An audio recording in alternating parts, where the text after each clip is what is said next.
우리 시간 함께 하나님의 말씀을 봅니다. 시편 6편의 말씀입니다.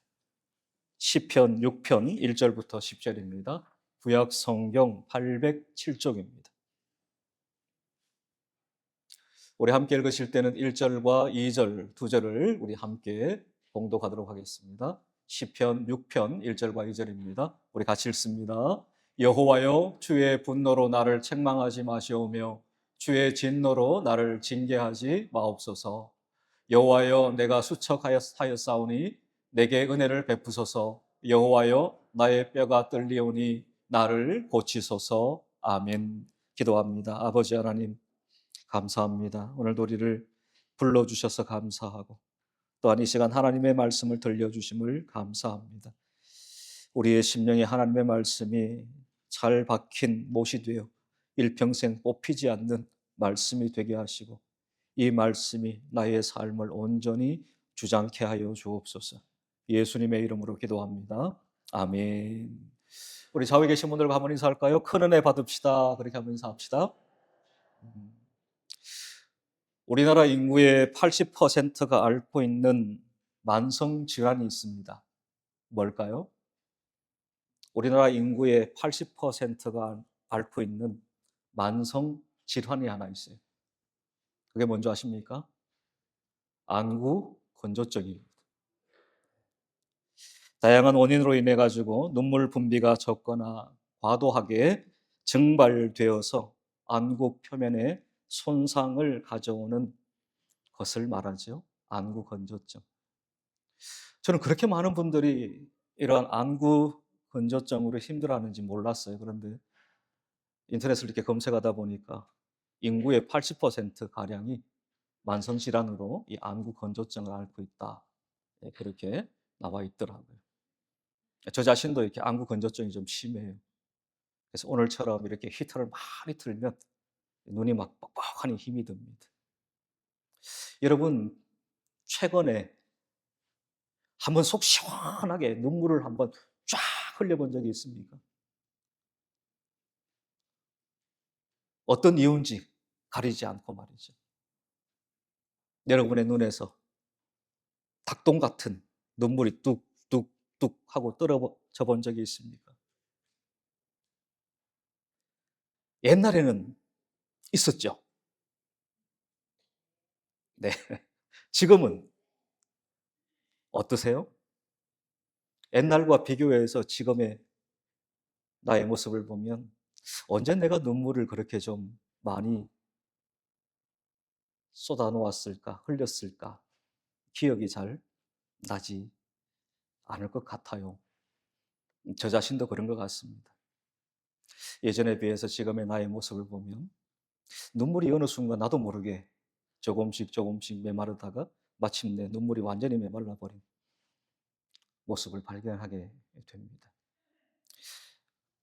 하나님 앞에서 우리가 이러한 뜨거운 회개의 눈물, 또한 감사와 감격의 눈물을 좀 흘려 놓을 수 있기를 주님의 이름으로 축복합니다. 하나님, 내 눈에 다시금 눈물이 회복되게 하여 주옵소서. 그것이 감사의 눈물이든 그것이 회개의 눈물이든 내 눈에서 다시금 이러한 뜨거운 눈물이 다시금 회복되기를 원합니다. 기도하는 우리가 되었으면 좋겠습니다. 오늘 시편 6편의 표제를 보면 다윗의 시 그렇게 되어 있습니다. 인도자를 따라 현악 8줄에 맞춘 노래라고 되어 있습니다. 따라서 시편 6편은 그 시인이 다윗이라는 것을 우리에게 분명히 밝혀줍니다. 그리고 다윗이 죄와 고통 속에서 회개하며 하나님의 은혜와 치유를 간구하는 그러한 내용으로 되어 있습니다. 그래서 시편 6편을 가리켜 참회시 또는 회개시라고 부릅니다. 시편 6편은 내용상 다윗이 징계를 받는 상황이 나타납니다. 그러나 왜 다윗이 하나님으로부터 이러한 징계를 받게 되었는가? 그 원인에 대해 밝히지는 않습니다. 그러나 문맥을 통해서 지금 다윗이 이러한 하나님의 징계를 받는 것이 그의 죄 때문이다라는 것을 우리는 유추할 수가 있습니다. 징계라는 것은 굽은 것, 어그러진 것을 다시 곧게 한다. 그런 의미가 있습니다. 굽어버렸어요. 이렇게 쫙. 그러면 이것을 다시금 쫙 곧게 하는 것. 이걸 징계라고 말합니다. 하나님은 하나님의 백성들을 징계하실 때에 하나님의 자녀로 다시금 그들을 세우기 위함입니다. 따라서 하나님은 징계라는 도구를 통해서 굽어버린 하나님의 자녀들을 다시금 바르게 곧게 펴는 작업을 하시는 겁니다. 그러므로 징계라는 것이 꼭 우리가 알듯이 나쁜 것만은 아니다라는 거죠. 징계를 통해서 하나님은 하나님의 백성들을 하나님의 자녀로 바르게 세우신다라는 것입니다. 다윗은 지금 이러한 하나님의 징계를 받습니다. 그리고 이 징계를 통해 다윗은 하나님을 찾아갑니다. 그리고 하나님을 만납니다. 그리고 하나님과의 관계가 회복이 됩니다. 그리고 하나님이 주시는 확신을 그는 붙들게 됩니다. 이것이 시편 6편의 말씀입니다. 그렇다면 다윗이 경험했던 그 놀라운 하나님의 사죄의 은혜와 은총을 그렇다면 우리는 우리의 삶에서 어떻게 경험할 수 있을까? 세 가지로 우리가 한번 살펴보며 은혜를 나누고자 합니다. 그 첫 번째는 한번 따라할까요? 죄를 인정하라. 첫 번째 단계는 죄를 인정하는 것입니다. 다윗은 자신의 육체적인 또한 정신적인 고통이 자신이 범한 죄의 결과라는 사실을 분명하게 인정합니다.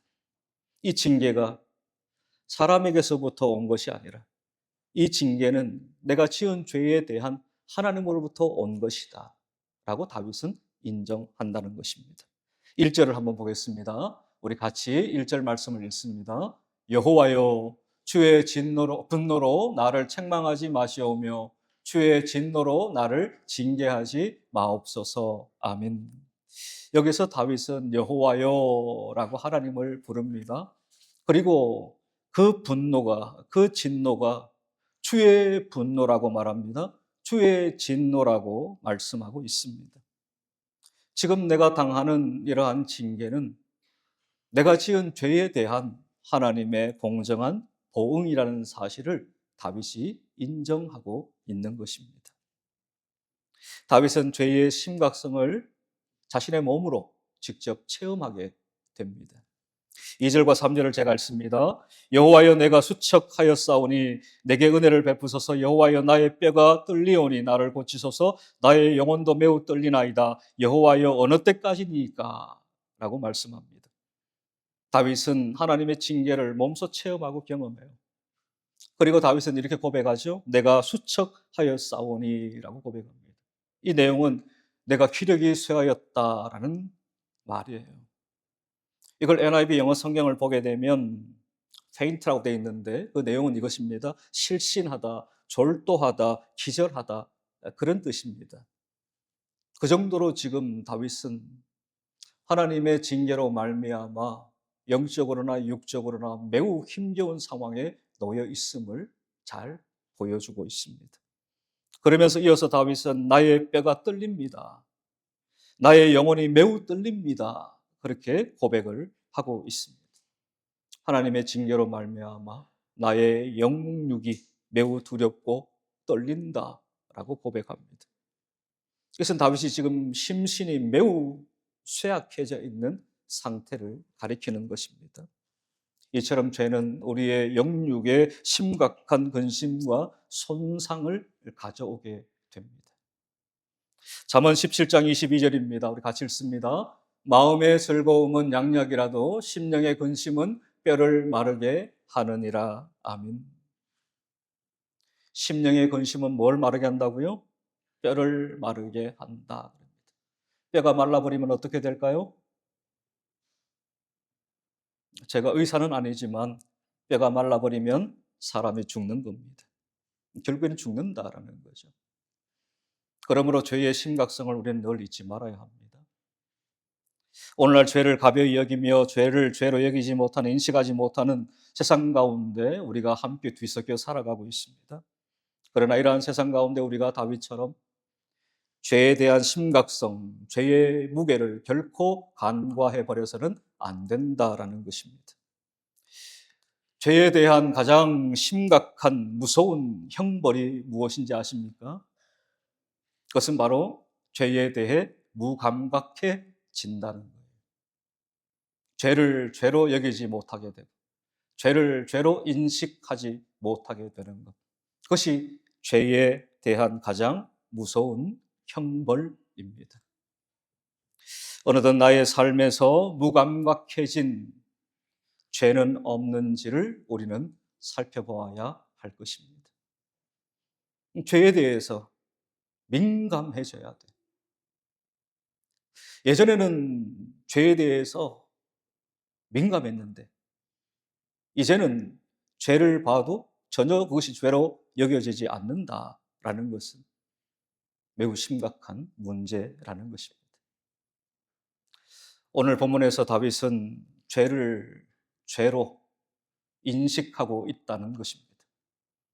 그러기에 그 죄에 대한 하나님의 용서를 그는 경험할 수 있는 것입니다. 우리 모두가 죄에 대해 더욱 민감한 성도들 될 수 있기를 주님의 이름으로 축복합니다. 죄에 대한 민감함은 영적으로 거룩하며 성숙한 자의 반응입니다. 징계는 하나님 앞에서 우리 자신의 죄를 깨닫게 만듭니다. 또한 징계는 철저하게 회개에 이르도록 만듭니다. 또한 징계는 회개에 합당한 열매와 삶을 살아가도록 만듭니다. 그리고 마침내 이 모든 것을 통해서 이 모든 것이 하나님의 사랑이요, 하나님의 관심이요, 하나님의 은혜라는 사실을 고백하며 감사하게 됩니다. 예전에 제가 여러분들께 말씀드린 바가 있습니다. 의인은 죄를 짓지 않는 자가 의인이 아니라 의인은 누구보다 빨리 죄를 회개하는 자이라고 말씀을 드린 바 있습니다. 우리 모두는 죄성을 지닌 인간이에요. 이렇게 저렇게 죄를 지으며 살아갑니다. 때로는 우리가 생각지도 못했던 부지 중에 죄를 지을 때도 있지요. 그러나 중요한 것은 죄를 죄로 인식하며 그 죄에 대해 누구보다 빨리 회개하는 자가 되는 것입니다. 하나님은 그러한 자를 기뻐하십니다. 또 하나 오늘 본문은 우리에게 하나님과의 관계를 회복하라고 말씀을 합니다. 죄는 분명 하나님과 우리와의 관계를 파괴합니다. 이사야서 59장 2절입니다. 오직 너희 죄악이 너희와 너희 하나님 사이를 갈라놓았고 너희 죄가 그의 얼굴을 가리어서 너희에게서 듣지 않으시게 함이니라 말씀합니다. 죄는 바로 하나님과 우리 사이를 갈라버렸습니다. 끊어버렸습니다. 단절시켜 버렸습니다. 그러므로 하나님으로부터 오는 모든 풍부한 것들을 우리는 누릴 수가 없게 된 것입니다. 다윗은 다시 하나님과의 바른 관계를 회복하기를 소망하며 기도합니다. 다른 무엇보다 하나님과의 관계가 다시금 재정립되기를 다윗은 기도하고 있습니다. 한번 볼까요? 내게 은혜를 베푸소서 나를 고치소서 그렇게 고백하죠. 2절입니다. 내게 은혜를 베푸소서 그렇게 고백합니다. 여호와여 나의 뼈가 떨리오니 나를 고치소서. 또한 4절에 보면 나의 영혼을 건지시며 나를 구원하소서라고 기도하죠. 4절을 보세요. 여호와여 돌아와 나의 영혼을 건지시며 주의 사랑으로 나를 구원하소서라고 고백하고 있습니다. 다윗은 지금 무엇보다 하나님과의 관계가 죄로 인하여 끊어져 버렸는데 이 끊어진 하나님과의 관계가 다시금 회복되는 것을 지금 기도하고 있는 것입니다. 우리의 신앙의 생활에 매우 중요한 것을 우리에게 가르쳐 줍니다. 하나님과의 관계가 회복되는 것입니다. 신앙생활은 관계입니다. 하나님과의 관계예요. 그런데 그 관계가 끊어져 버렸다. 하나님과 소통이 되지 않는다. 하나님과 불통이다. 이것만큼 비참한 신앙생활은 없는 거예요. 그러므로 다윗은 그 끊어진 하나님과의 관계가 다시금 재정립되기를 기도하고 있는 것입니다. 내게 은혜를 베푸소서, 나를 고치소서, 나의 영혼을 건지시며 나를 구원하소서라고 기도하고 있습니다. 다윗은 그 무엇보다 하나님과의 관계가 빨리 회복되기를 소망합니다. 3절 마지막을 보십시오. 여호와여 어느 때까지니까, 그렇게 다윗이 고백해요. 이 고백은 뭡니까? 하나님 좀 빨리 하나님과의 관계가 빨리 회복되기를 소망하는 다윗의 간절함이 묻어 있습니다. 다윗은 하나님과의 관계 회복의 방법을 회개의 기도에서 찾았습니다. 그렇다면 하나님과 깨어진, 분리된, 단절된 이 관계가 어떻게 회복될 수 있느냐? 그것은 회개의 기도에 있다라는 거죠. 6절입니다. 우리 같이 한번 읽어볼까요? 시작. 내가 탄식함으로 피곤하여 밤마다 눈물로 내 침상을 띄우며 내 요를 적시나이다. 아멘. 다윗은 자신이 지은 죄로 말미암아 밤마다 잠을 제대로 이루지 못해요. 죄에 대한 깊은 슬픔에 잠겨 있습니다. 또한 그 슬픔을 회개의 눈물로 승화시키고 있죠. 하나님 앞에 눈물로 기도합니다. 이 내용은 미완료형으로 되어 있습니다. 그러므로 지금 이 순간에도 계속해서 다윗은 눈물로 하나님 앞에 기도하고 있다라는 의미가 됩니다. 우리가 하나님 앞에 하나님과의 끊어진 관계를 다시금 이을 수 있는 방법은 바로 하나님 앞에 회개의 기도, 회개의 눈물의 기도입니다. 다윗은 이것을 우리에게 분명하게 가르쳐주고 있습니다. 죄의 크기와 눈물의 양은 정비례하는 것입니다. 하나님 앞에서 다윗의 정직하며 진실된 회개를 우리에게 보여주고 있습니다. 혹여나 신앙생활을 하면서도 하나님과 나 사이에 무엇인가 꽉 막혀있는 답답함을 느끼는 분들이 계실지 모르겠습니다. 무엇이 막혀서, 무엇이 제대로 뚫려있지 못해서 신앙생활이 이렇게 답답할까? 신앙생활이 이렇게 기쁘고 즐겁지 않고 힘들까? 매주일 나와서 예배하는 것이 정말 자원함으로 기쁨으로 즐겨 나와 하나님을 예배해야 할 텐데 왜 마지못해 의무감에 나와서 이 예배의 자리에, 섬김의 자리에, 헌신의 자리에, 봉사의 자리에 내가 서 있을까? 하나님과 나 사이에 도대체 무엇이 막혀 있을까? 하나님과 나 사이에 도대체 무엇이 끊어져 있을까? 무엇 때문에 그럴까? 이걸 우리가 좀 깊이 생각해 보아야 합니다. 그리고 끊어진 것이 있다면 이어야 합니다. 막힌 것이 있다면 풀어야 합니다. 그것이 다윗은 눈물의 기도, 회개의 기도라고 우리에게 가르치고 있습니다. 요한일서 1장 9절입니다. 만일 우리가 우리 죄를 자백하면 그는 미쁘시고 의로우사 우리 죄를 사하시며 우리를 모든 불의에서 깨끗하게 하실 것이요 라고 말씀합니다. 시편 32편 5절입니다. 내가 이르기를 내 허물을 여호와께 자복하리라 하고 주께 내 죄를 아뢰고 내 죄악을 숨기지 아니하였더니 곧 주께서 내 죄악을 사하셨나이다. 잠언 28장 13절입니다. 우리 같이 읽을까요?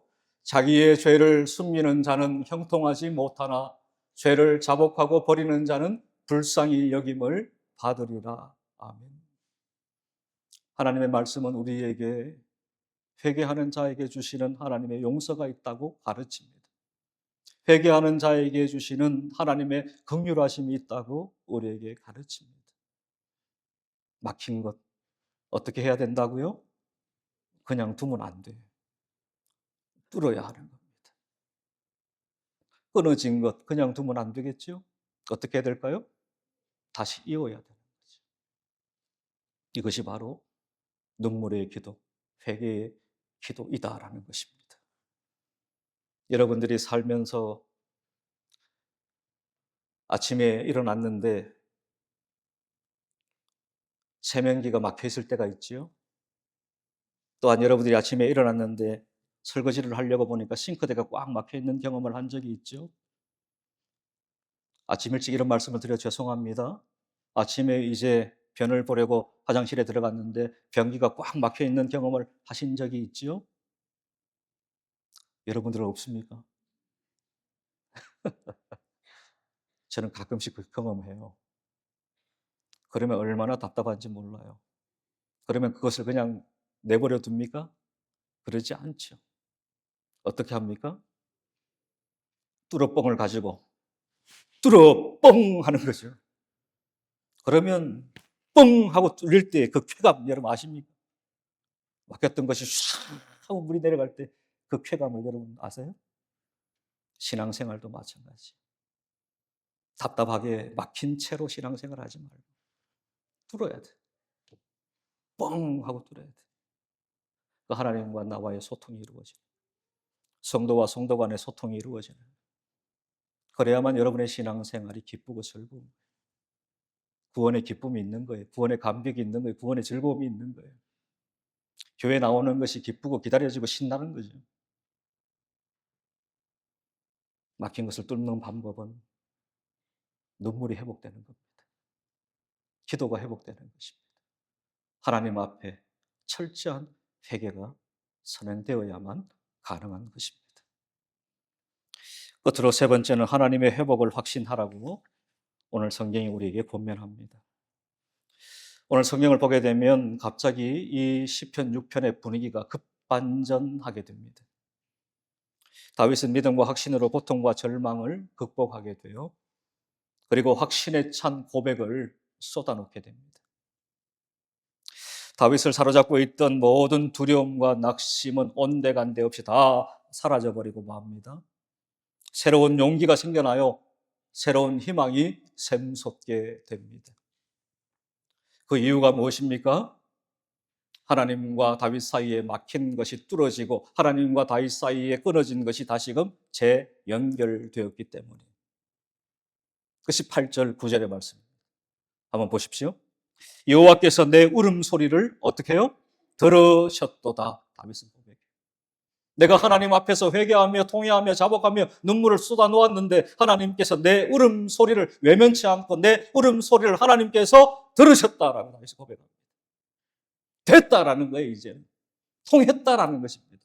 이제는 연결됐다라는 것입니다. 아멘.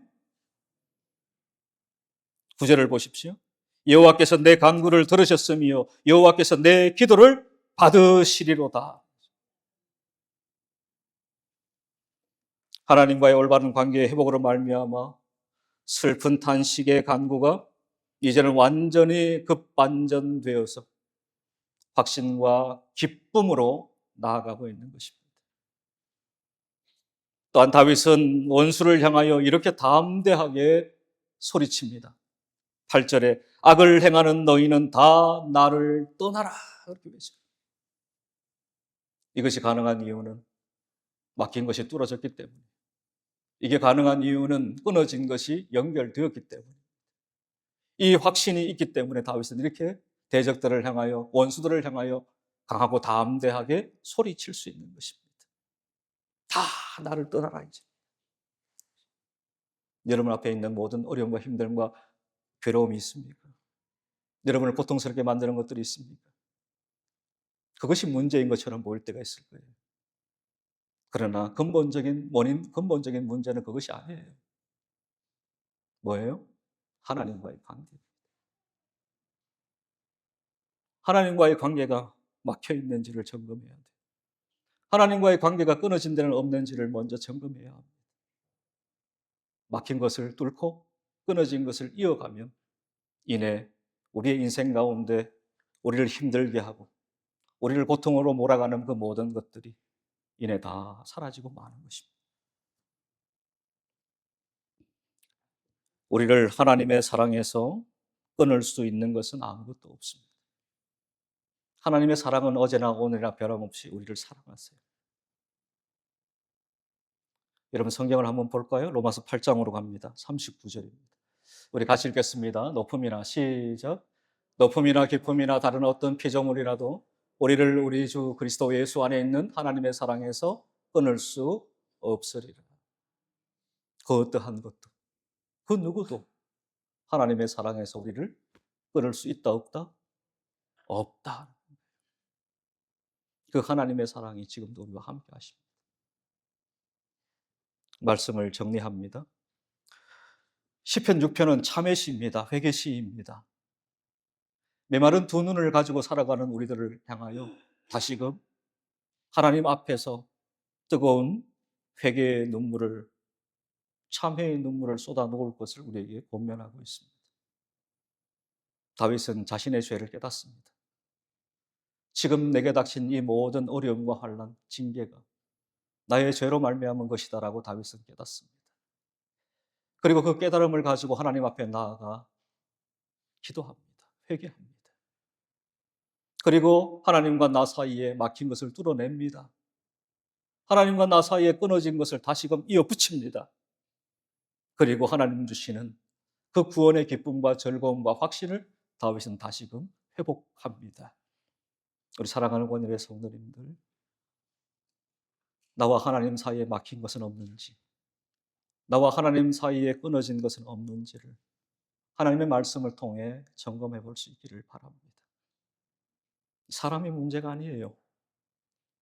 다윗 주변에 다윗을 끊임없이 힘들게 했던 그 대적들, 그 원수들이 문제가 아닙니다. 진짜 문제는 다윗과 하나님과의 관계에 있습니다. 기도하겠습니다.